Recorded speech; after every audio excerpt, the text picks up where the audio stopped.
Hi there, welcome to the Healthy Church Staff Podcast, and this is where we discuss any and all things that hopefully are interest to you if you serve on a church staff. Today, we are talking about something that every church, actually every organization needs to succeed, and that's open communication, especially feedback. My name's Todd Rhodes. I'm your host here at the Healthy Church Staff Podcast, and I'm also one of the co-founders over at chemistrystaffing.com. So let's talk about leadership and communication, open communication especially.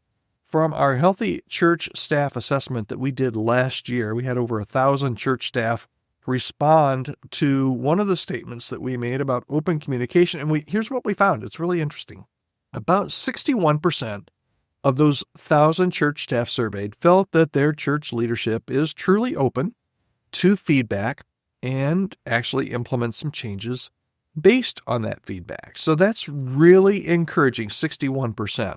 Until you start thinking about 61%, that's pretty good, but what about the other 39%? Let's unpack this just a little bit. Okay, those numbers, 61% of staff. If your church is average, and I always want to emphasize this, so some churches are going to be well above that. You might have 70 or 80 or 90% of your church staff that feel like your leadership is open to feedback. It might be 50, 40, 30, 20% if you're having an issue in this area. But 61%, if your church is average, agree that the church is open to feedback. 21%, that's almost a fifth. That is actually, if my math is good, and if you listen to this podcast, you know that my math is not good. My math doesn't math a lot of times. But 21% is, I think, just a little over a fifth of your staff, if your church is average, disagree with the statement that your church leadership is open to feedback. Plus, there's another 18% that's unsure.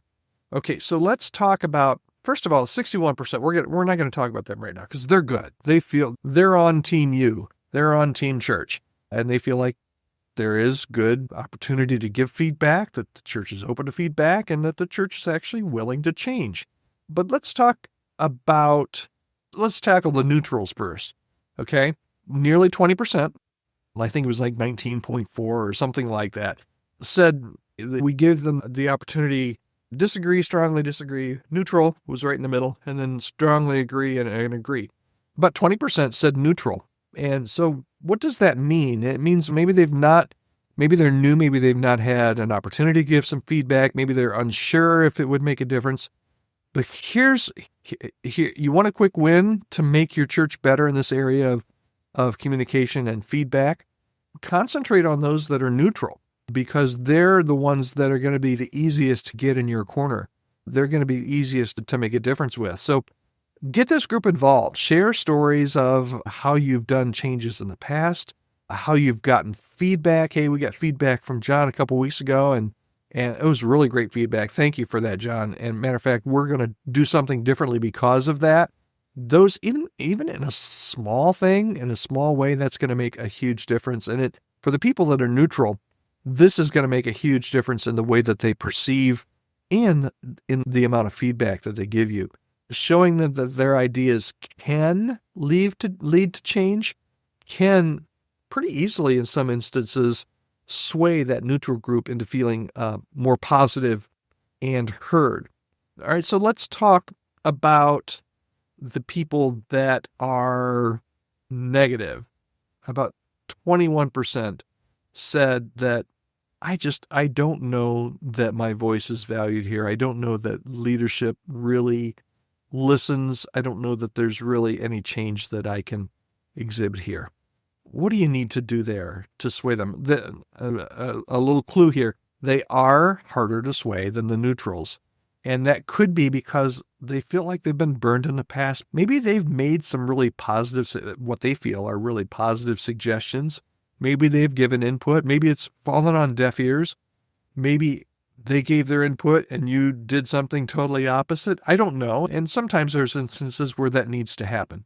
But for the people that feel negative in this area of feedback and communication and change, there's only really one way to bring them over, and that's to make sure, even if you don't take their suggestions, that you value their suggestions. That means you have to have some kind of a forum, whether it's a group meeting, whether it's meeting individually with this person, where they can feel comfortable and safe in providing feedback and ideas and ways that they think that they can make the organization and the ministry better.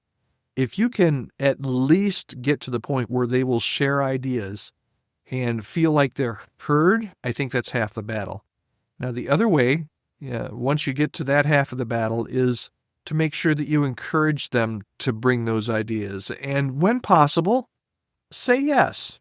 So many of our churches, everything with staff is an automatic no.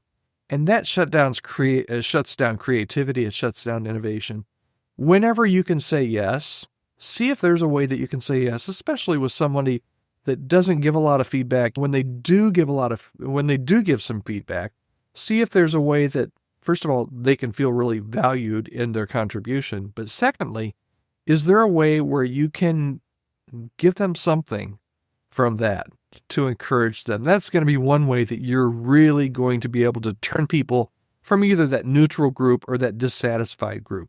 So really, as leaders and in our churches, we should want feedback to be a core part of your church works, of how your church works. And if you don't value feedback, there may be some other issues at play. One of them might be a little bit of arrogance, that you think your way is better than anybody else. Man, this is a team project. At least I think it should be in churches. So listen, solicit the feedback, solicit ideas. How can we make things better? How can we serve more people? How can we serve people better? How can we make better impacts and greater impacts in people's lives? You've got a team. Utilize that collective intelligence of your team. All right, so I've preached enough today. I will get off of my high horse. But I tell you, this is really an important thing on church staffs, and it will make a difference in how long your staff stays. When a staff knows and feels like they've been heard, it changes everything. Your engagement comes up, your church becomes more responsive to the community it serves, and positive feedback trends are great, but don't stop there.